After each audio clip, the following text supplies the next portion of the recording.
B'Shem Hashem Na'aseh V'Natzeach. I wanted to wish everybody a wonderful, happy Chag Sameach and Yom Tov, good Yom Tov and Shabbat Shalom. We know tonight is the anniversary of the splitting of the Red Sea.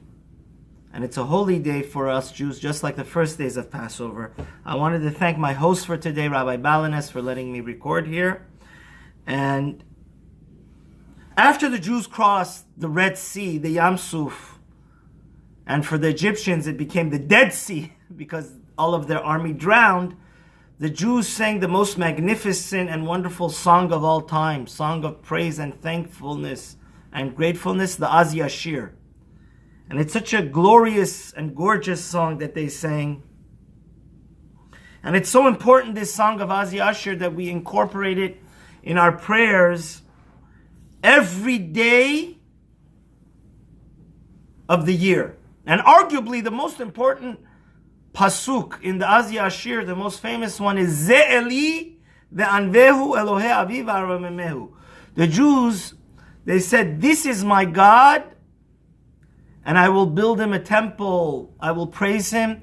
He is the God of my father, and I will exalt him. And actually, there's three different meanings to this passage of Ze Eli ve'anvehu. If you look in Onkelos, and actually our modern version, the Art Scroll Chumash, it says, this I will build, this is Ze Eli, this is my God, and I will build him a temple. This is based on Onkelos, that says when the Jews saw that God did this awesome miracle of splitting the Red Sea, they made a vow that they would build God a beautiful temple. There's two other meanings to this passage of Ze Eli ve'anvehu in the Talmud, in the Gemara. The one pshat is Ze Eli ve'anvehu. Anvehu means beautiful, which means from here, from this passage in the Torah, in the Az Yashir, we learn that when you do a mitzvah, you should do it in the most beautiful and elegant way. For example, it's a mitzvah for every Jew to write a new Sefer Torah for himself. Write a beautiful one with a beautiful case, a beautiful talit.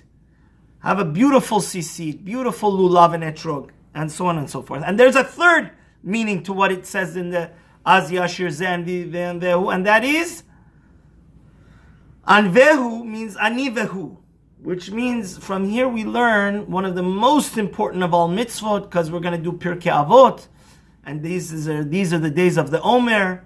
Today is Netzach Shebechesed. Ze Eli ve'anvehu means that I have to emulate the Almighty.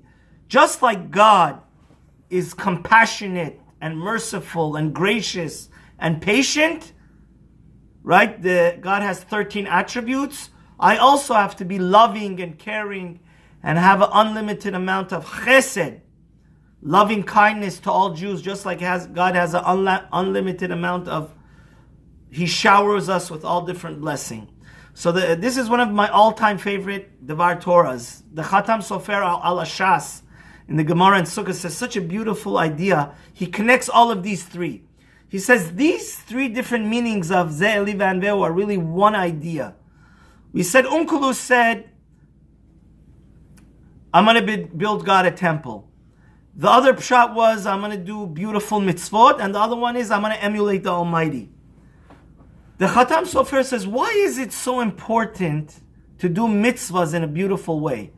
If you want to build a shul should be more beautiful and elegant and deluxe and luxurious than your own house.